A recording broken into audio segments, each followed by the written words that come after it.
I'll give you number 2, Stevie. I'll give you number 2. But look, fantastic fullback. Somebody that's held in such high regard in terms of fans and stuff. And you know, I suppose hopefully I can be the second best Scottish fullback at the club, because you know he's a legend. I am Oliver, and this is Sport Icons. Steve Nicol never had a statue, never had a song written specifically for him, never got the kind of send-off that stops traffic outside a stadium. But ask the men who played alongside him, managed him, or had to stop him, and every single one of them gives you the same answer. He was the best. Not the flashiest, not the loudest, the best. So what was it about this quiet Scotsman that made legends stop and say his name with that particular kind of respect? That's exactly what we're going to find out. Steve Nicol was born in Irvine, Ayrshire in 1961. He didn't come from a club academy in a major city. He came up through Ayr United, a modest Scottish club with no real pipeline to the top of European football. When Liverpool signed him in October 1981, he was 20 years old and walking into one of the most decorated dressing rooms in the world. Kenny Dalglish was already a legend. Graeme Souness owned the midfield. Hansen read the game like he'd written the rulebook. And here was Steve Nicol, young lad from Ayrshire trying to find his feet. What he found instead was a standard.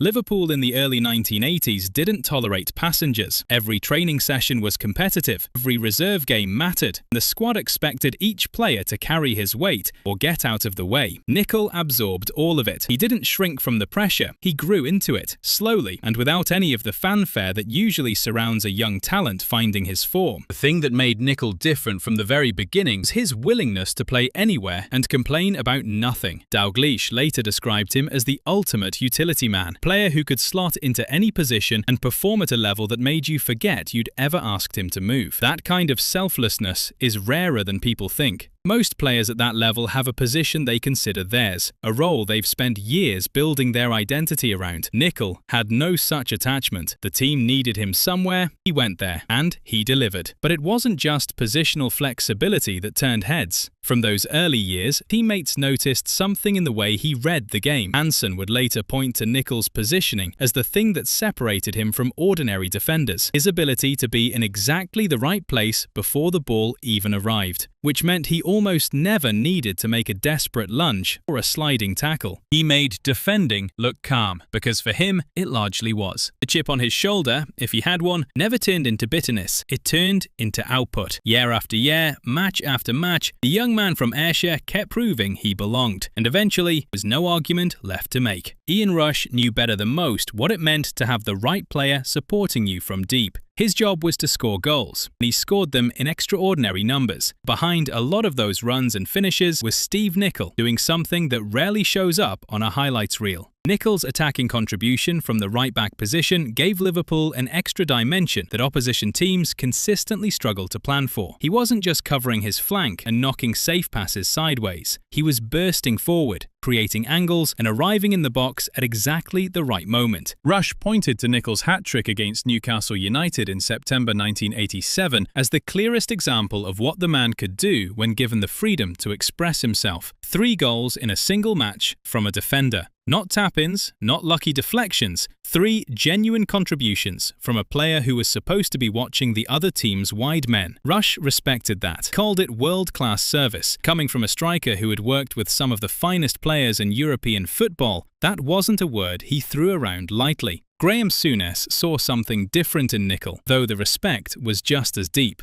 What Souness valued couldn't be measured in goals or assists. It was the engine. 90 minutes on the flank, week after week, season after season. Nicol never ran out of road. He had the physical capacity to defend deep early in a match and still be bombing forward in the last 10 minutes, which meant the midfield behind him could take risks they simply wouldn't have taken with a lesser player on the outside. Souness understood what that security meant. Gave the creative players in the middle license to be creative because they knew the defensive cover was already handled. Nicol was the player who made other players better without ever asking for the credit. John Barnes arrived at Liverpool in 1987 and immediately formed one of the most effective wide partnerships in English football. Barnes on the left, Nicol on the right. Yet it was their relationship down the same flank that Barnes credited most. He talked about what made those years so productive. Nicol's footballing intelligence, Barnes said, is what made the partnership function. Not skill alone, not pace alone, but an instinctive understanding of the game's rhythms that told Nicol exactly when Barnes needed him to overlap, exactly when he needed him to hold his position. Get that wrong once, and Barnes loses the ball in a dangerous area. Get it right every time, and Barnes looks almost unplayable. Nicol got it right almost every time. That kind of intelligence doesn't come from coaching sessions and tactical boards. It comes from watching the game, absorbing information in real time, making decisions faster than most people even recognize a decision needs to be made. Barnes knew what he had beside him, and he knew that without Nicol reading those moments correctly, his own best football wouldn't have been anywhere near as consistent as it was during those years at Anfield. Gary Lineker scored goals against most defenders in England at some points during the 1980s. Against Steve Nicol, it was harder than it looked from the stands. Lineker was one of the most lethal finishers of his generation, a man who found space in areas other forwards never even considered, and he was honest enough in later years to admit that Nicol was among the most difficult one-on-one problems he faced as an opponent. Not because Nicol was particularly aggressive or physical, because Nicol was always there. The positioning that Hansen admired from inside the dressing room was the same quality that drove Lineker quietly mad from the other side. You couldn't drag him out of shape. You couldn't draw him into a chase and then spin away. He was already where you wanted to run before you'd made the decision to run there. That clean, composed style of defending was part of what led to Nicol being named the Football Writers Association Footballer of the Year in 1989. It's worth pausing on that for a second. The FWA award goes to the player that football writers across the country collectively decide represents the best of the game in a given season. Not the most talked about, not the highest scorer, the best. In 1989, the writers looked at every player in English football and landed on a right-back from Ayrshire. Lineker understood exactly why. He'd been on the receiving end of it. Sir Alex Ferguson knew Nicol from a different angle entirely. Before the years of confrontation between Liverpool and Manchester United defined so much of English football's narrative, Ferguson had managed Nicol at international level with Scotland. He took that 1986 World Cup squad to Mexico. Nicol was part of it, not as a peripheral squad member, but as someone Ferguson trusted enough to make him a genuine cornerstone of his plans. That trust matters more than it might seem. Ferguson was not a man who handed responsibility to players he had doubts about. In that 1986 squad, surrounded by experienced internationals, Nicol earned a place not through reputation, but through reliability. Ferguson's respect for big game temperament was something he carried his entire career, and Nicol had it in full. Mark Lawrenson played alongside Nicol in that Liverpool defence for several seasons, and the way Lawrenson spoke about him is to something that every other voice on this list circles around. Lawrenson actually named. He said Nicol was a 7 or 8 out of 10 every single week. Not a 9 on his best day and a 4 on a bad one. 7 or 8, week in, week out. Regardless of the opponent, regardless of the stakes, regardless of what position he was asked to fill. Lawrenson had played and watched enough football to know how genuinely rare that was. Most players have a ceiling and a floor, and the distance between those 2 points tells you a lot about what they're actually made of. With Nicol, that distance was almost nothing. He didn't have catastrophic games. He didn't need a run of matches to find form after a difficult spell. He simply turned up, performed to an extraordinarily high standard, and left you wondering whether he ever really had a bad day at all. That consistency, when you look at everything these 8 men have said, is the thread running underneath all of it. Dalglish saw it in his willingness to move positions and never complain. Hansen saw it in his positioning. Rush saw it in the goals and the service. Souness saw it in the engine that never stopped. Barnes saw it in the intelligence.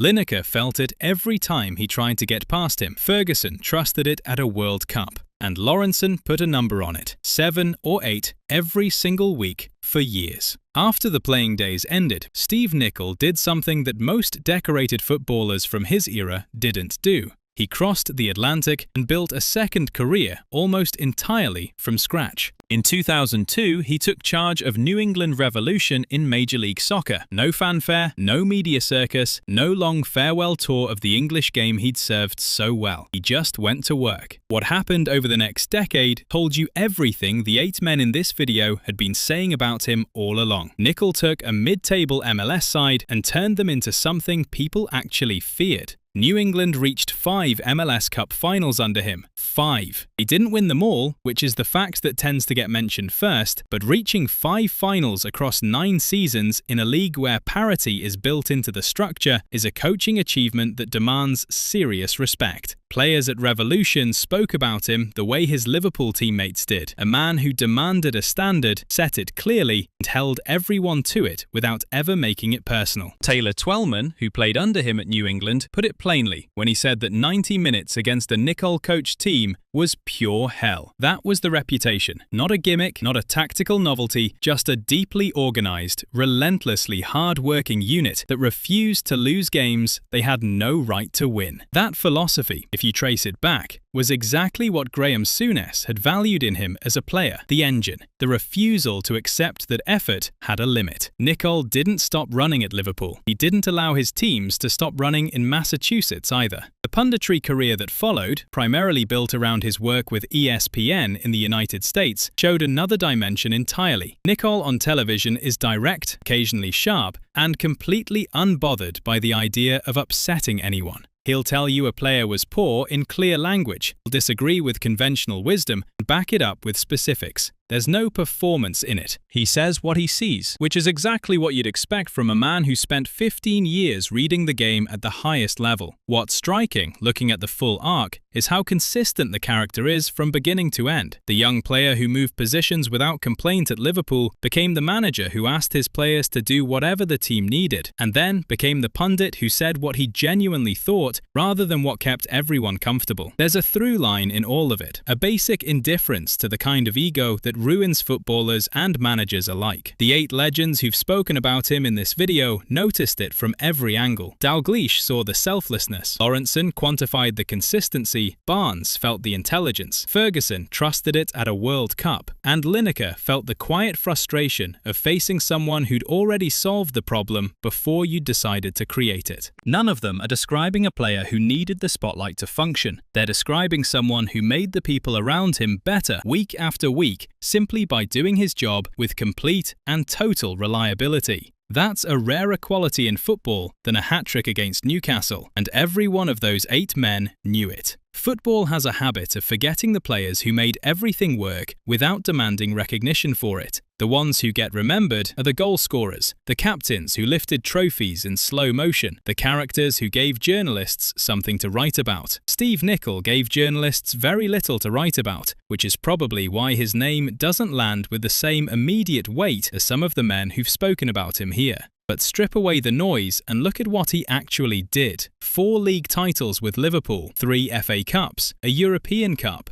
an FWA Footballer of the Year award that went to a right-back because the people who watched every game in England that season couldn't find anyone better. A World Cup appearance with Scotland under one of the most demanding managers the game has ever produced. And then a second career in America that most English football people still don't fully know about, during which he built one of MLS's most consistently competitive sides across nearly a decade. The bittersweet thing, if you're a Liverpool supporter of a certain age, that you probably already knew all of this. You watched him play, you saw what he contributed, and you've spent years slightly puzzled by the fact that the wider football world never quite caught up. 8 legends in this video aren't telling you anything you didn't feel watching him, just confirming it with the authority of people who competed at the same level. What Nicol represents, more than any individual trophy or statistic, is a type of player that football quietly depends on, but rarely celebrates properly. Teams built on 1 or 2 exceptional talents tend to fall apart when those talents have an off day. Teams built on a collective standard, where 6 or 7 players are operating at a 7 or 8 every week without exception, tend to win things year after year. Liverpool in the 1980s were the second kind of team, and Nicol was one of the central reasons why. The men who played with him and against him saw it clearly. What's worth sitting with is the question of whether modern football still produces players like him, or whether the market now demands that every position be filled by someone with a personal brand and the highlights package ready for social media. Because the quality Lawrenson named, that relentless, unremarkable week after week consistency, doesn't generate clips, generates trophies. And there's a difference. Steve Nicol played football the way the game is supposed to be played, for the team at the highest standard he could manage every single time. The legends who faced him and played beside him never forgot what that looked like. If this story reminded you why the unsung ones matter most, hit the like button and subscribe. There are plenty more stories like this one waiting for you. And drop Steve Nicol's name in the comments because he deserves to hear it said more often.